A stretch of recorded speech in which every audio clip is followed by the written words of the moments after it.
السلام علیکم ورحمت الله تعالی وبرکاتو.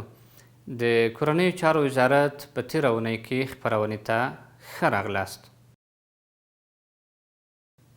د کورنیو چارو سرپرست وزیر الحاج خلیفه صاحب سراج الدین حقانی د ولایتي سفرونو په لړ کې کندهار او هلمند ولایتونو ته سفر وکړ. په یاد سفر کې د شهید پیر آغا په تعزیت سربیره د هلمند ولایت نظامي او ملکي مسؤلینو، قومي مخورو، سوداګرو او د تیرې شل کلنې جهادي دورې ټپیانو سره ولیدل.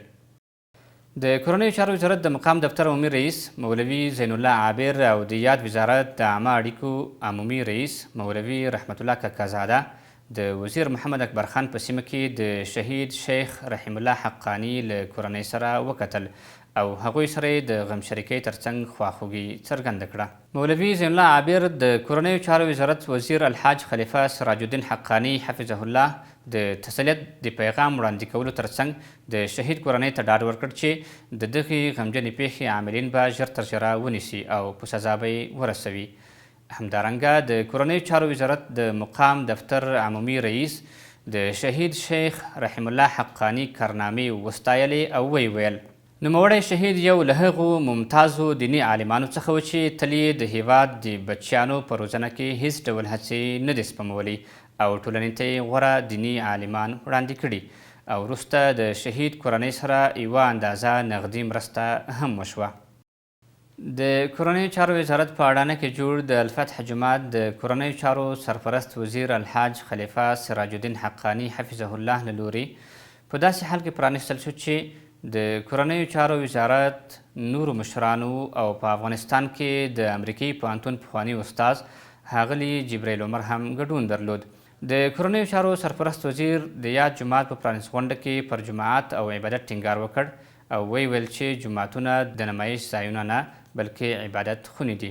ښاغلي حقانی په خپلو خبرو کې زیاته کړه چې د اشغالګرو پر وړاندې 10 کاله جهاد او مبارزه د دیني مقدساتو د ساتلو په موخه وه.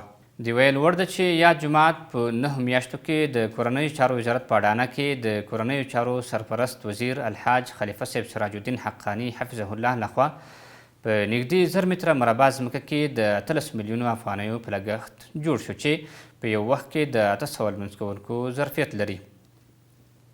د کورنیو چارو وزارت د درنو جرمونو پر وړاندې د مبارزې لوی ریاست څخه 80 تنه منصوبین له یو لړ روزنیزو زده کړو وروسته فارغ شول. په دغه فرات غونډه کې د کابل والی شیخ مولوي ندا محمد په خپلو خبرو کې له ټولو مسؤلینو په ځانګړي ډول فارغ شوي منصوبینو وغوښتل چې په ټولو چارو کې د فساد پر وړاندې په کلکه ودرېږي ترڅو د شهیدانو او مجاهدینو ارمانونه ترلاسه شي. د عدلي او قضایي مرکز څارنوالی رئیس مفتي شیرولی په خپلو خبرو کې مجاهدین او فارغ شوي منصوبین تقوا او پارهیزګارۍ ته راوبلل.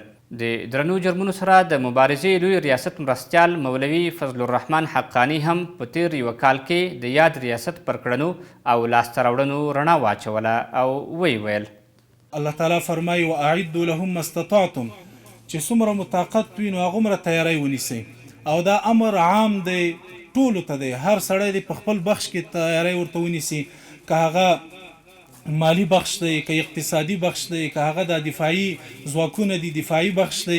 په هر یو کې د الله تعالی د طرف نه موږ ته دا امر شوی دی چې تاسو ځانونه تیار کړئ. دا و د دې اونۍ مهم خبرونه. تر بیا مو پاک الله جل جلاله سپارو.